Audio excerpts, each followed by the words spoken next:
Next on, the Psychic Vincent sisters. Suzanne and Jean travel to the Northland Library in Pittsburgh, Pennsylvania. They lecture. They will be search and rescuing probably the next couple months. And contact Helen. Helen? Who's Helen? Helen? That's our mother. Mom's gone? Yes. For 25 years, sisters Suzanne Vincent and Jean Mackenzie Vincent have worked as psychic profilers, psychic investigators, and have successfully worked with law enforcement to locate missing persons and cold-blooded killers. Today, the sisters reach the other side on the Psychic Vincent sisters.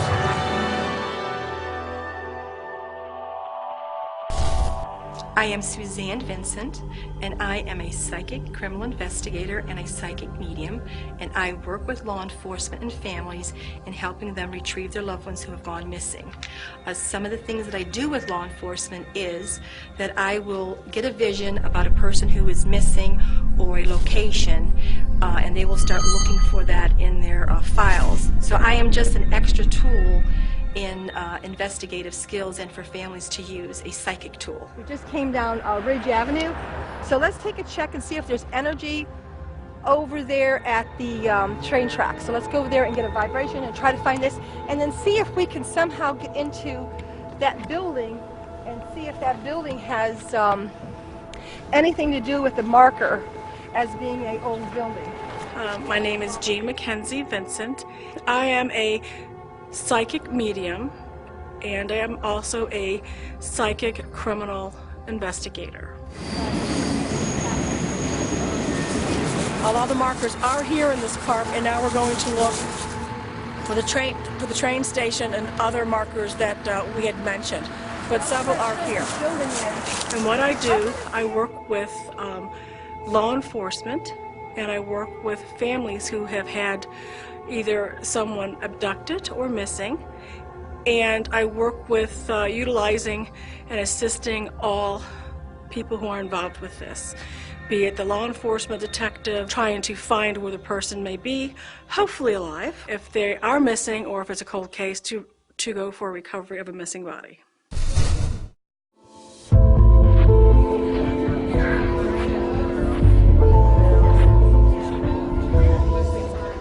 That might be your grandma that was probably doing the light then, you know, strong. Helen? Who's Helen? Helen? That's our mother. Mom's gone? Yes, so Mom's here. She's not gone. She's right here. Because she just whispered in my ear, Helen, okay? And girls, stand up. Stand up. They said their mother's name was A little paranormal activity, a little bit of, I kind of sensed she was a little joint effort getting that light on and off, but I'm also getting the sense that if you're going to come here to someone who's a medium and a channeler, Mom's coming through. I'm going to say hello to let you girls know that I'm okay. Understand? One of you are having more issues than the other on, please bring Mom in. Where is Mom? I need the drinks. I need to know she's with me. And I'm going to tell you, she is with you. She said her name to me, and she got me. Do you feel chills or heat? I know it's kind of warm in here, but sometimes you feel the energies. And yes. Well, you guys are already trained, so you should be. Hello from heaven. Helen, very, very clearly. I do feel... I see her standing between the two of you. She's given me a very beautiful face. Not very old. She like in her 30s. 51. Okay, but she looked younger for her age. Okay, and she has a lighter colored hair, and also very petite. Like they used to make fun of her like 5'1" or 5'2". Well, she's standing between the two of you right there. I'm letting you know that she is with you and giving you hugs, and she's going down the aisle and hugging. I think there's a daughter, a sister, and a niece. Is that correct? So they're giving you all hugs here. She tells me that I see tears coming down her face, and she's telling me she didn't want to go. So illness took her. She's showing me that something just basically rotted out her body. And when I get that feeling, it's something like breast cancer. Was it breast cancer? Because she's showing me that it was up in here that caused her to die. And she just tells me that remember her smile. Remember how she was before she got sick, because she suffered and her And I do see the vibration. white light around you too, and the girls, she is in heaven, and she is praying. I read auras, and the first thing I do is I look around the room and see who is the brightest, the most purplest aura, and I usually go over to them and start a reading. Also, my spirit guide will shout names to me, John, Robert, and I will go over there and start a reading and start to give a message from the spirit guide and loved ones to the person there with the aura. And there is also, when you have your grandkids, grandma will also know and be around them, understand? She says you especially, you've had the dreams. I've seen you, I've been around you. You're kind of like my channeler, you're my communicator. And you might even be a lot like Mom too, Grandma, understand? One little problem though, someone has the blues a little bit. I don't know if it's not understanding the gift or if it's just taking on too much in one chunk, but we got to watch out for getting the blues. So learn the tools to protect yourself. I know I want to help the family, but if you want to start branching out, you've got to learn the tools, because it takes so much of your energy, you're starting to get a little bit of depression, not know where it's coming from. So you're absorbing. You want to validate that? Is that correct? Yeah, for sure. Okay. You've had the dreams, you've heard her, you smelled her, had the sense. She's trying to come to you, but sometimes you're just kind of like, I don't know. I know you girls are in Reiki too, but she sends, I'm not a doctor, but she sends a warning to somebody right in this group here to get things looked at. I think there's something going on, and she wants a second opinion. I do feel a wedding. I'm seeing a wedding cake. So is that you?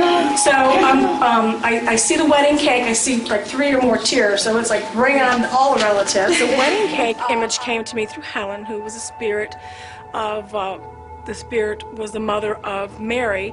She had shown me a wedding cake, and she had shown me that I'm going to attend Elizabeth's wedding. I will be there. I had seen a 3-tier wedding cake, and Elizabeth validated, yes, I am getting married, and my cake will look just like that with 3 tiers. I'm going to be there. So check for orbs at the wedding and at the, all the events leading up to it. I'm not going to miss it. You think I'm going to miss a good bring on the food and the drink? No. She'll be there. I also see a man in here that comes between the two of you. I was seeing a man too with diabetes. Who's that? My husband. Is he with us? Yes. Okay. He's got it pretty bad. That's what they're saying. We're really got to keep an eye on this, and we've got to, make sure we don't lose any limbs. But he's like, if things happen where it can. So pay attention. Pay attention. Even though he's looking pretty fit now, I see he's lost some weight and he's been working out and doing some good things. He still has the underlying disorder that's going to sneak up and maybe get his limb. And I keep hearing a name with an R around you too. Is that who you're marrying? What's your boyfriend's name? Garrett. Garrett. And what's your husband's name? Roy. Okay. Well, there's a warning for the R. So Roy might be a little sicker than you think he is. So if you make him do what he needs to do, it'll sneak up on him and he might lose a limb. You know what I'm saying? And you can all feel who we're bringing in. You guys all have the gift, which is great. So check for at the wedding, check for the orbs, check for they'll be there. Even at the baptismal too, check there too, because I do feel children, and they'll be there. Also, you're very gifted, and you all see angels and visions. You are so gifted. You see what you're doing. You're on the right path. And I think them picking up on Helen, who was our grandmother, so quickly, it didn't take long for them to, connect with us. The person that started with the R, that's actually our dad. So we're going to go home and take care of that right away and see that he does what needs to be done. We did channel a message from God to make them just know Grandma's okay, and I'm happy that they're happy with the message that they received. I think the family took away a lot of peace and closure, knowing that their loved one was safe and happy on the other side of the veil.